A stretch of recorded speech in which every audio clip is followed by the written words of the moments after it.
Hey everyone, welcome back to my channel. This is Coffee with Katie. I'm gonna be real with you, there's water in here because it is hot outside and I need to hydrate. But this is my Enoch 2 mug, my Star Wars series Been There mugs. So today's video is going to be my June TBR. Honestly, my April and May TBRs did not really go as planned, at least at this moment in time. So I'm hoping June will have me a little bit more on track. But these are the books that I'm hoping on reading in June. I may go AWOL again, but we will see. The first book I would like to read in June is The Devil in the Dark Water by Stuart Turton. I read The 7.5 Deaths of Evelyn Hardcastle by this author and I absolutely loved it. It was an amazing 5-star read. And I've always wanted to read the rest of his works, which is this one, and one more that is actually going to be in my book haul soon that came out this year. And I've had this for quite a while. I ordered it immediately, a special edition, because I was so excited about it, and never read it, which is unfortunate. So I'm going to read this partially because it's more of a summer read, because it's the devil in the dark water, ships and sailing and stuff, but also because it is part of the Buzzword book challenge, because the prompt for June is repeating words. So I use this because it's the devil and the dark water, which counts. So this counts for that prompt, and I'm hoping to get to this. I believe it's just a mystery and something starts killing people off and on this ship, and they think it's a demon devil situation, but it may not be. So the world's greatest detective is being transported from the Dutch East Indies to Amsterdam, where he's facing trial and execution for a crime he may or may not have committed. Traveling with him is his loyal bodyguard, Errant Hayes, who is determined to prove his friend innocent, while also on board are Sarah Wessel, a noble woman with a secret, and her husband, the Governor General of Batavia. But no sooner is their ship out to sea than devilry begins to blight the voyage. A strange symbol appears on the sail, a dead leper stalks the decks, livestock are slaughtered in the night, and then the passengers hear a terrible voice whispering to them in the darkness, promising them 3 unholy miracles. First, an impossible pursuit. Second, an impossible theft. Third, an impossible murder. Could a demon be responsible for their misfortunes? So it sounds really interesting, and the detective is actually imprisoned the whole time, so they're kind of all working together, but he can't physically help. So it sounds really good. I hope it's as good as 7.5 Deaths, and we will see. The next one I would really like to read is A Study in Drowning by Ava Reed. This was an Illumicrate edition that I got a long time ago. It's a dark academia kind of academic rival situation where there's an author and his house is, I guess, for sale, like going to be renovated, something like that, that he died. And there are 2 academic rivals studying this, and one of them loves the author and the other one thinks the author is trash, and they kind of like fight about it a little bit, and there may be a lot more secrets and possibly ghosts and things involved. That's kind of like the smallest summary snippet I could give you without getting into it a whole lot, but I remember it sounding very intriguing, and I've been meaning to get to it, and I think I have a hold on Libby coming in soon, so I should be able to listen to this and get to it. Another one that I would like to read that comes out at the end of May is Dreadful by Caitlin Rozakis. It says, a sharp-witted high fantasy farce featuring killer moat squid, toxic masculinity, evil wizards, and a garlic festival all at once. Perfect for fans of T. Kingfisher, KJ Parker, and Travis Baldree, which right there you got me, because some of T. Kingfisher's works I love. Travis Baldree's work that I've read so far I loved. So fantastic. It's bad enough waking up in a half-destroyed evil wizard's workshop with no eyebrows, no idea how long you have before the dreadlord whomever shows up to murder you horribly and then turn your skull into a goblet or something. It's a lot worse when you realize the dreadlord whomever is you. Gav isn't really sure how he ended up in a castle full of goblins or why he has a princess locked in a cell. All he can do is play along with his own evil plan in hopes of getting his memories back before he gets himself killed.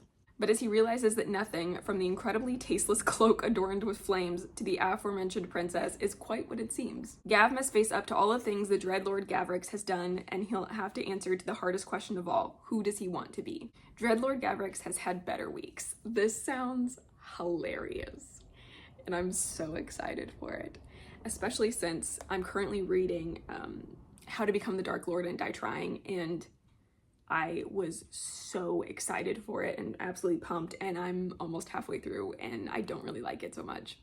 I thought about DNFing it, but I think I need to power through and hope for the best, but this sounds like it's gonna help me get out of my reading slump and be really fun.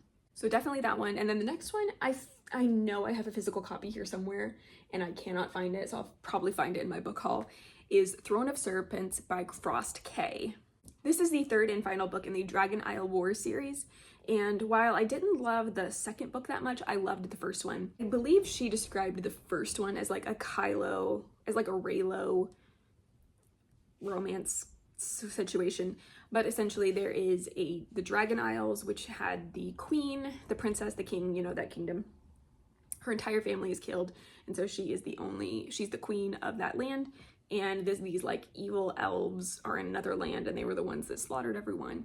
They take her and force her to marry one of the princes, and he's also trying to overthrow his evil father, and they kind of have like an uneasy alliance, sort of, but not really, an attraction. And the second one, a lot of stuff happened, and she's on the run.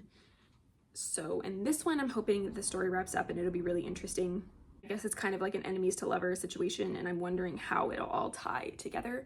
So we will see. So I'm hoping to read that as well. The next one I would like to read is A Lady's Guide to Scandal by Sophie Irwin. I read A Lady's Guide to Fortune Hunting and actually really enjoyed it. And so I've been in a reading slump and trying to figure out what's going to get me out of it, and it's been hard for me to read certain things or be interested in certain things. So I'm trying to get my headspace back to where it needs to be able to read.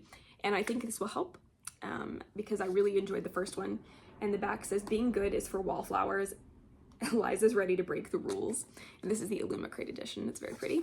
Sophie Irwin brings us another fresh, witty take on a romantic escape led by a deeply lovable heroine determined to start living on her own terms. When shy Miss Elizabeth Balfour married the austere Earl of Somerset 20 years her senior, it was the match of the season. No matter that he was not the husband Eliza would have chosen, but 10 years later, Eliza is widowed. And at 8 and 20 years, she is suddenly left titled, rich, and for the first time in her life, utterly in control of her future. Instead of living out her mourning quietly, Eliza heads to Bath with her cousin Margaret. After years of living according to everyone else's rules, Eliza has resolved at last to do it as she wants. But when the ripples of the Dowager Lady Somerset's behavior reach the new Lord Somerset, whom Eliza knew once as a younger woman, Eliza is forced to confront the fact that freedom does not come without consequences, though it also brings unexpected opportunities. And I'm mostly just continuing because I really liked the first one so much, so I'm hoping I will love this one. And it's also on sprayed edges. I've got several sprayed edges in this month so far, and I'm gonna do another one hopefully, but trying to whittle that down as well, you know. And then another one I would really like to get to, because I've been meaning to get to this for so long and I keep putting it off, is Network Effect by Martha Wells. This is book 5 in the Murderbot Diaries. This is the first like chonker that's like not 5 hours long audiobook wise. So I feel like that's kind of one of the reasons I've been putting it off, but I have loved the Murderbot Diaries so much, and I just really need to continue so I can finish out and catch up where she's at. So this is the next installment in that, and I feel like I can't really tell you what it's about because it's book 5, but you know, Murderbot's going on another adventure to save a stupid human. And if you haven't read these, they're really funny. It's like a sec unit, so it's not gendered or anything. I think we kind of say he sometimes, but it doesn't really have a gender.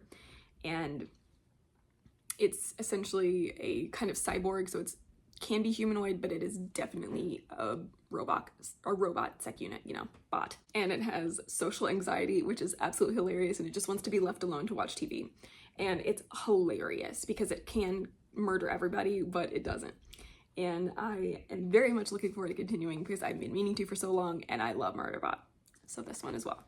And then last but not least, unless I go rogue, you know, I do want to do another shelf pick, even though I've got several sprayed edges here. I haven't been doing this the last few months because I keep saying, oh, I have several sprayed edges in my TBR. So then I've been forgetting or not doing it. So I need to get back on track. So we are going to do the sprayed edges shelf. So let me get into this. Oop, one just popped out of there.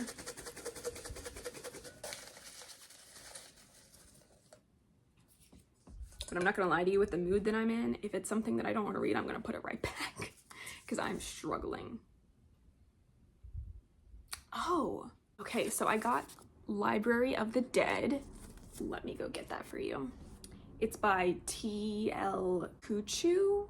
Okay, so here is my copy. It is the Goldsboro editions. I love them because they have maps, and I have been interested in reading this series. It's the Edinburgh Nights series. So I've been really curious about reading this, but I've never picked one up. So I believe it's very ghosty. When ghosts talk, she will listen. Ropa dropped out of school to become a ghost stalker, and they sure do love to talk.